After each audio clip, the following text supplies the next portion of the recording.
Hello friends, আমি শুভম।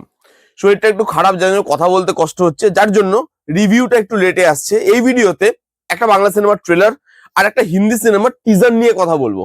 চলুন video শুরু করি। প্রথমে বাংলা সিনেমার ট্রেলারটা নিয়ে কথা বলি, হোক কলরব। আপনারা সবাই জানেন রাজ চক্রবর্তীর নেক্সট সিনেমা, যেখানে লিড রোলটা প্লে করছে শাশ্বতদা। যাদবপুর ইউনিভার্সিটি স্টুডেন্ট প্রোটেস্ট, তার উপরে বেস করে এই গল্প। এবং রাজ চক্রবর্তীর কাজ যারা দেখেছেন, মানে যদি আমি স্পেসিফিকেশন দিয়ে বলি তাহলে প্রলয়, যে যেখানে একটা অরিজিনাল ঘটনাকে তোলা হয়, তারপরে সেটা একটা ফিকশন রূপ দেওয়া হয় রাজ চক্রবর্তীর দ্বারা, এবং তিনি সেই অরিজিনাল ঘটনাটাকে একটুখানি রাখেন, তারপরে নিজের মতো করে গল্পটাকে বানিয়ে তিনি অডিয়েন্সের সামনে প্রেজেন্ট করেন। এখানেও সেই জিনিসটাই করা হবে বলে আমার মনে হয়।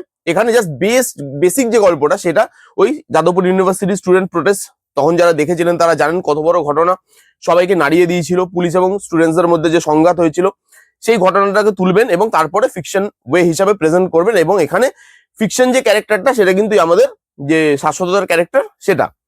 এবার তিনি কিভাবে থামাচ্ছেন এই ঘটনাটাকে, আদৌ থামাতে পারছেন কিনা, এই নিয়ে এই গোটা সিনেমাটা হতে চলেছে। এবার যদি এই ট্রেলারটার মধ্যে আসি, দেখুন ট্রেলারটা সত্যি কথা বলছি, রাজ চক্রবর্তীর ফ্যান হওয়ার পরে বলছি, রাজ চক্রবর্তীর কাজ ভালো লাগে, সেই জন্য আমাকে অনেক সময় অনেকের কাছ থেকে অনেক কথা শুনতে হয়েছে যে কপি করে, এই করে, সেই করে। কিন্তু আমার বারবার একটাই কথা মনে হয়েছে, যে তিনি কপি করলেও তার কপির মধ্যেও না একটা লেভেল আছে, তার কপিরও একটা ক্লাস আছে। তিনি মানে বাকি ডাইরেক্টরদের মতো ওরকম ভাবে কপি করে না যে যেটা বসে দেখা যায় না। তার অনেক কপি সিনেমা আছে যেগুলো অরিজিনালের থেকে অনেক বেটার, এরকম আমরা দেখেছি। এবার তার কাজ ভালো লাগার পরেও আমি বলছি ট্রেলারটা ভালো লাগেনি, একদম পোষায়নি ট্রেলারটা। প্রথমে বলি, একটা ট্রেলার আর টিজার মানুষ কেন আনে? যাতে মুভির জন্য হাইপটা ক্রিয়েট করতে পারে। ঘটনাটা ভালো, ঘটনাটা এমনি হাইপ ঘটনা, এটা জানার জন্য যারা যারা দেখেননি, যারা যারা জানেন না, তারা জানার জন্য হলে যাবেন। যারা যারা দেখেছেন তারা এটা দেখতে হলে যাবে যে ঘটনাটাকে কত সুন্দরভাবে প্রেজেন্ট করে, বা কিভাবে প্রেজেন্ট করে, কি কি দিক তুলে আনে, পলিটিক্যাল দিক, ছাত্রদের দিকটা, পুলিশের দিকটা, সেগুলো কতটা ভাবে ফ্লেশ আউট হয়ে আসে, এগুলো দেখতে যাবে। তো ঘটনাটা মানুষকে হলে টানতে সক্ষম। এবার এই যে ট্রেলারটা হাইপই ক্রিয়েট করতে পারে না। ক্ষুদিরাম চাকি নাম দেওয়া হয়েছিল শাশ্বতদাকে, এখনো সেই নামটাই আছে বোধহয়, যার জন্য ট্রেলারের মধ্যে তার নামটাকে আর হাইলাইট করা হয়নি। একটা ডায়লগ দেওয়া হয়েছিল যেটা নিয়ে লোক পেছনে লেগে গেছিল রাজ চক্রবর্তীর, যে আমি ঝুলি না ঝোলাই, সেই ডায়লগটা নিয়ে এখানেও সেরকম ভাবে কোনো ডায়লগ রাখতে পারেনি রাজ চক্রবর্তী, যার জন্য ট্রেলারটা কোনো হাইপ মোমেন্ট ক্রিয়েট করতে পারে না। এখানে ট্রেলার লুক অ্যান্ড ফিল দেখুন, টাইম এগোচ্ছে না পিছ হচ্ছে আমি বুঝতে পারছি না। আপনি প্রলয়ের লুক অ্যান্ড ফিল দেখুন, বা রাজ চক্রবর্তীর প্রিভিয়াস কাজে লুক অ্যান্ড ফিল দেখুন, এর থেকে অনেক প্রিমিয়াম।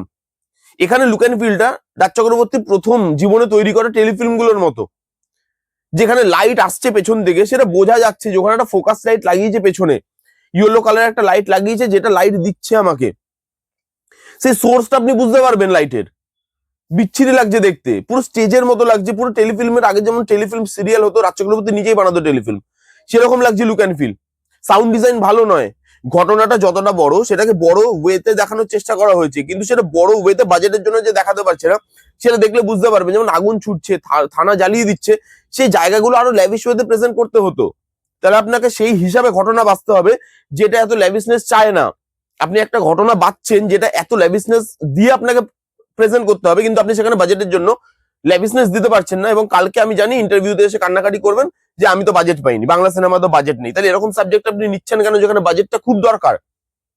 তো সেখানে এই যে ঘটনাটা, সেটা বাজেটটা ডিমান্ড করে, এখানে বাজেট দেওয়া হয়নি। সেটা আপনি লুক অ্যান্ড ফিল দেখলে বুঝতে পারবেন, এর যে অ্যাকশন, সেই অ্যাকশন সিকোয়েন্স গুলো দেখলে বুঝতে পারবেন।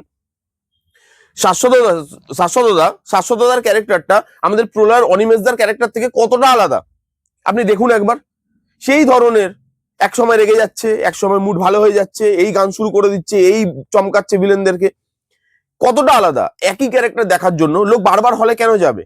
আপনার ওই ক্যারেক্টারটা কাল্ট ক্লাসিক হয়ে গেছে, সেটাকে আপনি মানে প্রলয় অব্দি সীমিত রাখুন না, সেটাকে আপনি প্রলয়তেই দেখান, সেটা প্রলয়ের জন্য আপনি সিকিউর করে রাখুন। সেটাকে সব সিনেমাতে কেন ব্যবহার করছেন নাম চেঞ্জ করে? এখানে সেই সেম সেম জিনিসটা, শাশ্বতদার কোনো ডায়লগে সেই মজাটা পাচ্ছি না, ডায়লগে সেই পাঞ্চটা নেই। আমাদের অনিমেষ দত্ত যে ক্যারেক্টারটা ছিল প্রলয়তে, সেই ক্যারেক্টারটা ইউএসবি কি ছিল?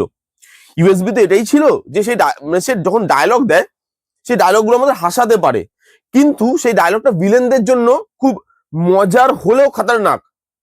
ঠিক আছে, যেমন ঘরে যে সিনগুলো আছে রুদ্রদার সাথে, মুখে পেচ্ছাপ করে দেবে, এ বাবা মুখে করে দিলাম নাকি, এই যে ডায়লগ গুলো, সেগুলো তো সে পাঞ্চটা দিতে পারছে না এই সিনেমাতে। এখানে অ্যাটলিস্ট ট্রেলার দেখে, কারণ ট্রেলারেই লোক ভালো ভালো ডায়লগ পাতি রাখে, ঠিক আছে, যাতে লোকের হাইপটা বাড়ে। এখানে ট্রেলারে কোনো ডায়লগ দেখে মানে দেখে আপনি বুঝতে পারবেন যে একটা ডায়লগ দিয়ে কেস খেয়েছে, তারপর রাজ চক্রবর্তীর ট্রেলারটা এমনই সিকিউর ভাবে কেটেছে যে এখানে কোনো ডায়লগে যাতে কেউ হার্ট না হয়, সেই জন্য কোনো ডায়লগ ওয়ার্ক করছে না। একই ক্যারেক্টার, শাশ্বততার ক্যারেক্টারটা মজা দিচ্ছে না, কারণ ওই ক্যারেক্টারে অলরেডি দুটো সিনেমা আমরা দেখে এসেছি, প্রলয় 1 প্রলয় 2, যার পরে ক্যারেক্টারটা থেকে না মানে আমাদের প্রলয়তে দেখলে ভালো লাগবে, বাকি জায়গায় দিলে সেই মোনোটোনাস লাগছে দেখতে।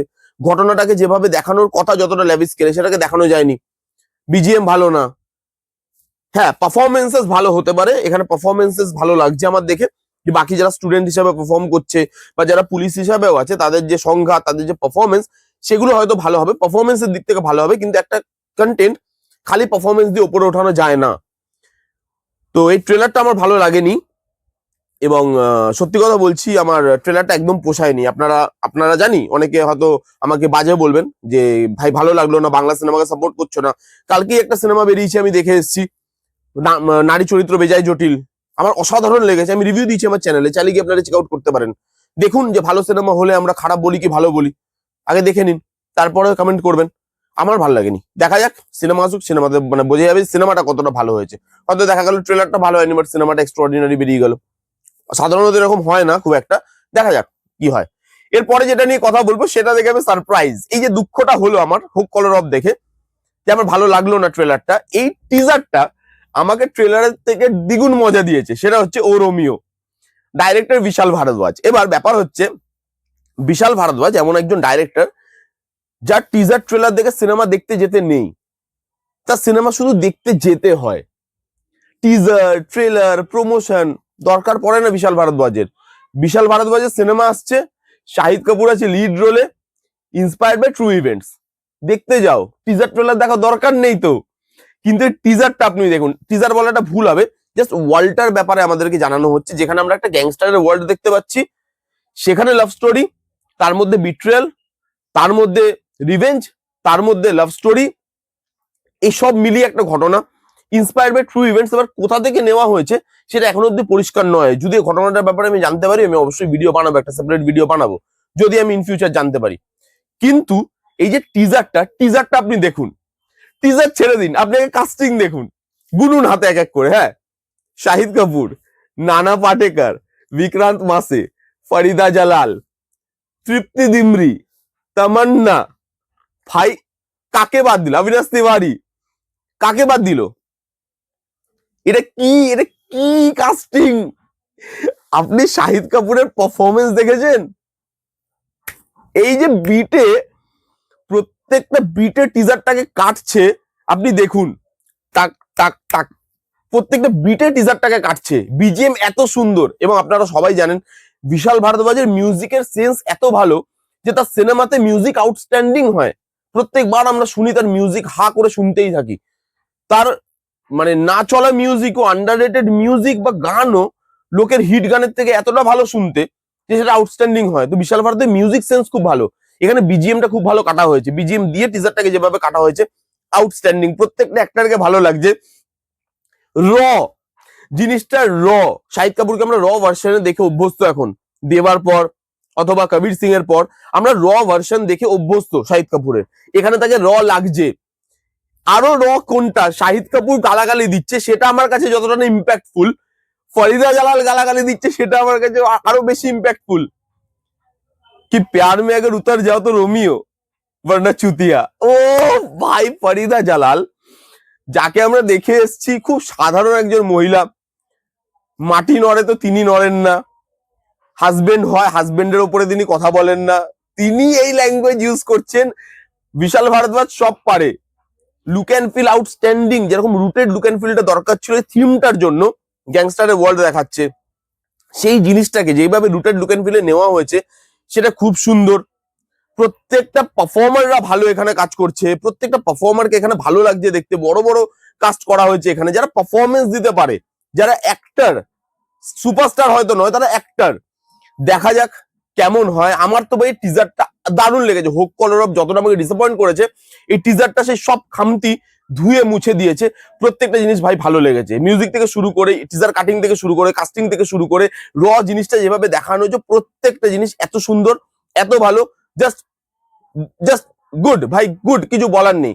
এই আসুক এই কন্টেন্টটা, তারপরে বলবো এটা নিয়ে আরো কথা, যখন টিজার আসবে, ট্রেলার আসবে, মুভিটা আসবে। ওই যে বললাম, টিজার ট্রেলার দেখেই কন্টেন্ট আপনি বিচার করতে পারবেন না, আপনাকে মুভিটা দেখতে হবে এই কন্টেন্টটাকে বিচার করার জন্য। দেখা যাক কেমন হয়। এই ছিল একটা ট্রেলার, একটা টিজারের রিভিউ। কারা কারা দেখেছেন এই দুটো জিনিস কমেন্ট করে জানান যে আপনাদের কিরকম লেগেছে। যারা যারা দেখেননি, যান গিয়ে দেখুন, দেখেছে কমেন্ট করে জানান যে কিরকম লাগলো।